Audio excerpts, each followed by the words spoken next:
Halo semuanya. Nah, buat Anda yang lagi siap-siap buat ngelanjutin studi atau bahkan ngebangun lembaran baru di Turki, Anda ada di ulasan yang tepat banget nih. Hari ini kita bakal bongkar habis-habisan satu proses birokrasi yang jujur aja sering bikin calon mahasiswa pusing tujuh keliling. Yap, namanya apostil.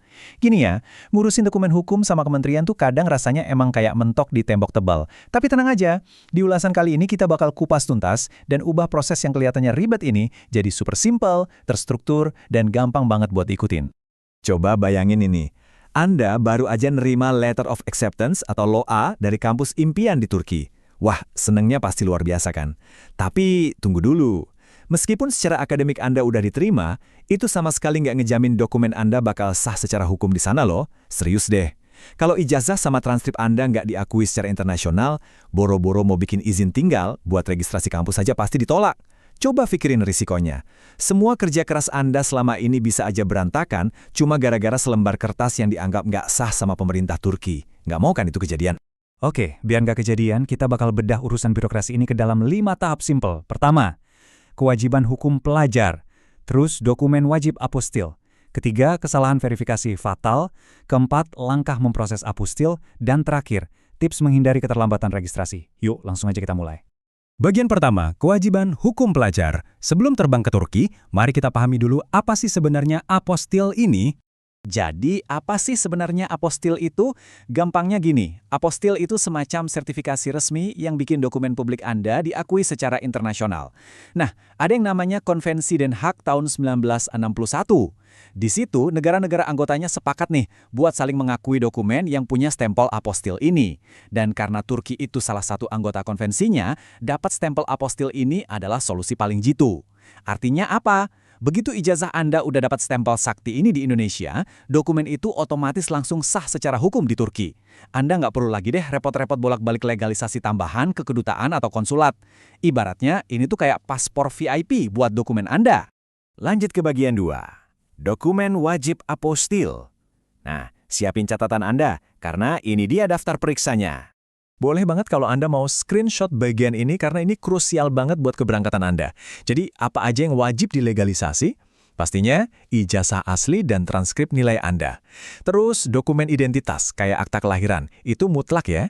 Dan, kalau misalnya Anda berangkat bawa pasangan, surat nikah juga wajib banget dilampirin. Jangan sampai ada yang kelewat ya. Kehilangan atau lupa bawa satu aja dari dokumen ini bisa bener-bener ngehambat mimpi kuliah Anda. Otoritas di Turki itu super duper teliti, jadi pastiin daftar ini beres 100%.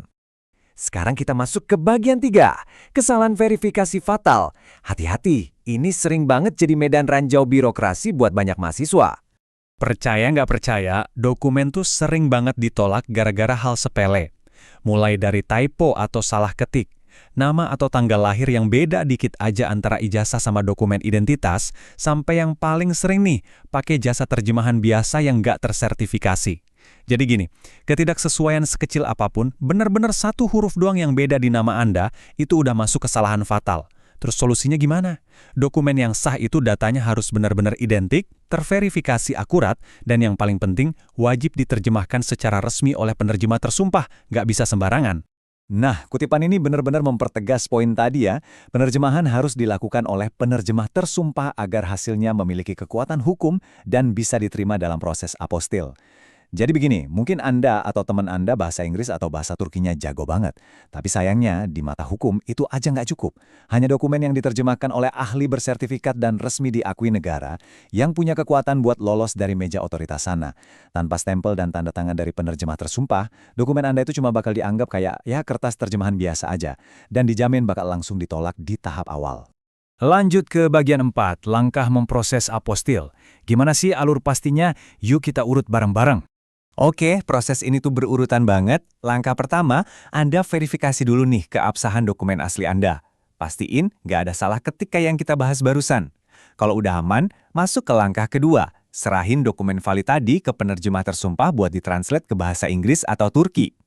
Setelah terjemahannya beres dan dapat stempel resmi, kita ke langkah ketiga, yaitu ngajuin legalitas ke kementerian terkait. Ini beda-beda ya tergantung dokumennya, biasanya sih ke Kementerian Pendidikan. Terus yang terakhir nih, langkah keempat.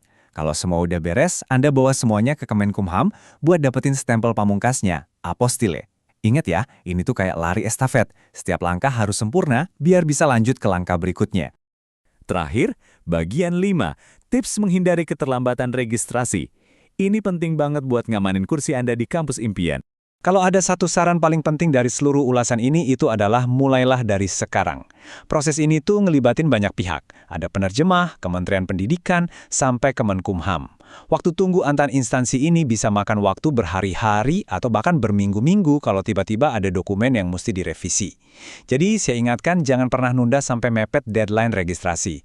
Karena prosesnya lumayan bikin pusing, sumber kita menyarankan buat pakai jasa profesional satu pintu. Contohnya kayak translation transfer.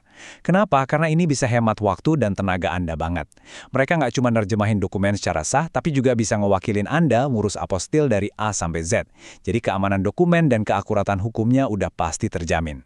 Nah, sebelum kita akhiri ulasan ini, saya mau ninggalin satu pertanyaan penting buat Anda. Sudahkah Anda mulai memproses apostil dokumen Anda? Coba deh cek lagi kapan batas waktu pendaftaran kampus Anda. Terus, udah ngecek belum kecocokan ejaan nama di semua dokumen? Kalau belum, ini adalah momen yang pas banget buat mulai bertindak. Rapihin dokumennya, kontak penerjemah tersumpah, dan amankan kursi Anda di Turki. Makasih ya udah nemenin saya di ulasan ini. Semoga proses legalisasi Anda lancar jaya tanpa hambatan, dan sampai jumpa di ulasan menarik berikutnya.